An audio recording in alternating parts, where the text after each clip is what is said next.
I know that it's a couple days before Christmas, but depending on what my filming schedule looks like over the course of the next couple days, I may not see you between here and then. So if I don't, Merry Christmas, everybody. And today we're talking about guns as gifts, not necessarily just for Christmas, but in gifts in general, birthdays, things like that. But, the big one obviously is Christmas is in a few days, and Black Friday proved to be a massive day for NICS background checks yet again, eclipsing every single day of the year since last Black Friday. And of course, right on cue, the corporate press is having an absolute melty over the fact that this is a common practice all across the world, literally forever. Since humans have been making weapons, we have been gifting weapons. It's part of human civilization. It is part of, very specifically, American culture. It ain't going away anytime soon. And many of the outlets out there are going through the process of writing articles to justify why this is part of our culture. And the attempt to curtail it is quite funny, actually. They try to list all of the possible ramifications. I'm not going to name any individual articles because they're all basically the same, trying to scare people away from this common practice in an effort to minimize it to the best of their ability. And the question is today, is it legal to gift firearms as a gift to somebody? Can you do that legally? Do you have to be tongue-in-cheek about it, or is it literally codified? That and more after we hear a quick word from, well, I don't know about extra today, but that after we hear a quick word from today's sponsor. Today's video is brought to you by Medical Gear Outfitters. They are my go-to shop for all things medical related. And it doesn't matter whether you need like a full built-out blowout kit, or whether you're just looking to, supplement something you already have, pick up a few items here or there. Maybe you just need some extra tourniquets or something like that. Check out Medical Gear Outfitters, and it doesn't even have to be like firearms related. It doesn't even have to be for a super prepper person. If somebody owns a car, they should have a trauma kit in that vehicle. That is something that I guarantee you people who are not super switched on just simply haven't considered. This is an awesome opportunity to pick up a gift for somebody that just simply would never think of that. And who knows, that might be the thing that saves the person that you care about's life. And in my guesstimation, that's a pretty doggone cool gift, especially if it's one of the ones that comes in the prepackaged Pelican case. Fire. In order to showcase how prevalent this is and how big a part of American culture this is for anybody who isn't participating in this or thinks that this is a backwards idea, in the comment section down below, I want to know, what was the first firearm you received as a gift?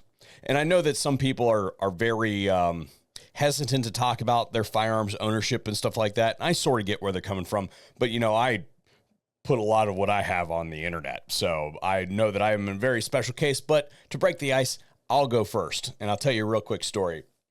So I was given a BB gun, like a pellet gun, as a child, and we had these big barns, and the starlings would crap all over the equipment that we would store in there, and they would sit on the power lines and the rooftops while they were queuing up to go in, because there were so many of them that there weren't enough holes in the barn for them to all get in at once, basically, so they had to queue up. Well, when they would sit there, I would sit in the backyard, just try to blast them. But because we're talking about a BB gun or a pellet gun and circa the 1990s, the velocity wasn't really there, and they were pretty perceptive birds. So I remember one day I was sitting there and I would have to game where the bird was going to break to be able to hit it. And my dad's standing there watching me one day, and I nailed like two of them in a row doing that. And he's like, "Are you doing that on purpose?" I was like, "Yeah, the gun isn't fast enough to be able to hit them before they, react to it." And he's like, "Huh, you're like 8. I think it's time for you to have a real powder burning gun." So he went out and got me one of those tubular fed 22 rifles, right? One of the ones I think it was like a Marlin. It held like 13 rounds of 22 long rifle. You all know what I'm talking about. You pull the tube out, you drop them into the tubular magazine, you put the tube back in. We were always trying to get one extra by putting too many in the hole and then, working the action, and that's how you would load it, and always cause a feeding problem. And the gun was all right accurate for a kid that could barely shoot straight to begin with and was more interested in blasting through ammo than anything else. And remember, this is in the 1990s, so like a 550 brick of 22 long rifle was like $7. Good luck finding that today. If only we had bought stock. I said that we weren't going to do anything extra in today's video, but we're already on the roll. We might as well do it. My brother, Bacon, you guys have seen him many times before. He's 2 years younger than me, and he got his first rifle shortly after I got mine. Basically, I had the cool thing, and he had to have it too. So even though, I think he got his for his birthday after I got mine for Christmas, right? So a very short gap. And so we were both kind of like armed at that point in time, and I guess we'll come back to that here because that'll be relevant later. Because we lived on a very large farm. And that was kind of our mode of entertainment in the summers when we weren't in school. And then we would also be pulled out of school during like our 1 week deer season. And I think the first year I was in 5th grade. I think I was pulled out of school. So I don't remember how old that is. I'm not going to do the math right now, but 5th grade, I was pulled out of school to be able to go.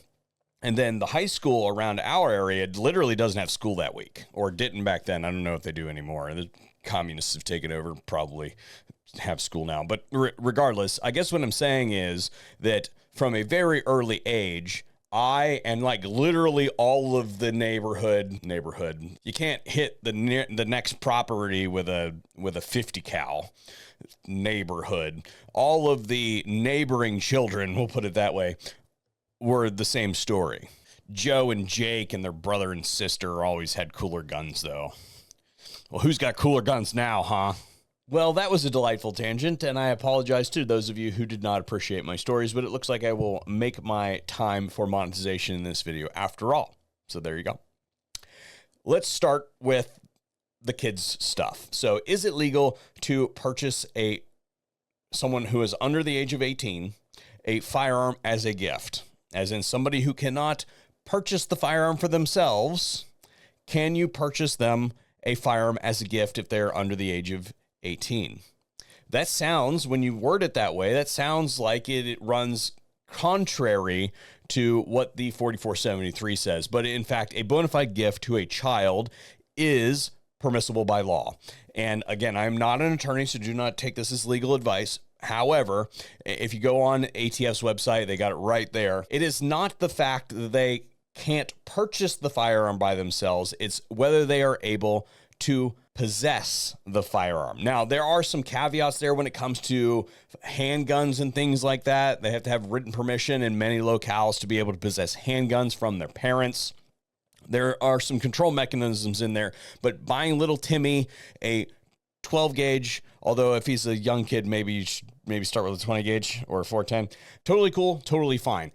Provided that you know that your child does not have some kind of juvenile problems, some kind of like juvenile record that would prohibit them from possessing those firearms. So if you've got one of those, well, that would be a limited case where your child would not be able to be legally gifted a firearm, and that would be a problem. But other than those limited cases, yeah, you can totally do that, no problem. Now let's go to the adults. Now, the adults, again, same thing. You have to know whether or not the adult that you are purchasing that weapon for is legally prohibited from possessing firearms. So, for instance, I have a really good relationship with my parents. If I wanted to buy my mom or dad a weapon, I could totally do that because I know that neither of them have anything on their record that would prohibit them from possessing a firearm. However, what I would say to you is that if you are unsure about the legal status of someone to be able to purchase a firearm, then maybe you should pick a different gift. That person also can't give you money or any kind of exchange in service for that. Now, here's the thing.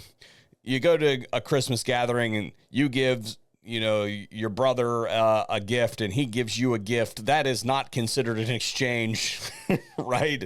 You didn't gift him a rifle and he gifted you a PlayStation, and this is considered an exchange in exchange for, right? That's not a straw purchase, right?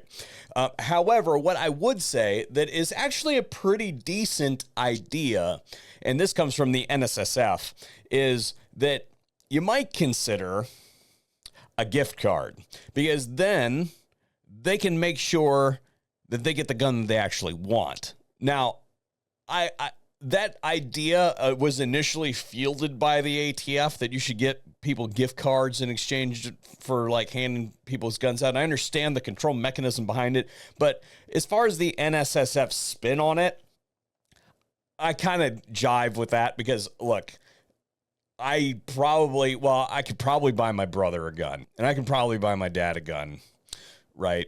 But I can't buy my wife a gun. Right? There is no way that I would be able to meet her high standards at all. It's not going to happen, right? She has to pick that out herself. We're talking about a woman whose coffee machine, it died a year ago, and she is still in the process of researching a replacement. She is nothing if not thorough. So what I have for you in closing today is, if you read something somewhere or you hear somebody tell you that this is a part of our culture that should cease to be or be discouraged, then you have my license to tell that person that they are objectively full of shit. And I'll put it to you like this.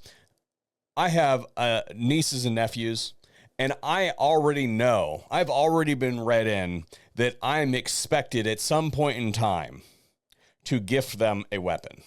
And when I have children, my brothers know that they are expected at some point in time to do this thing.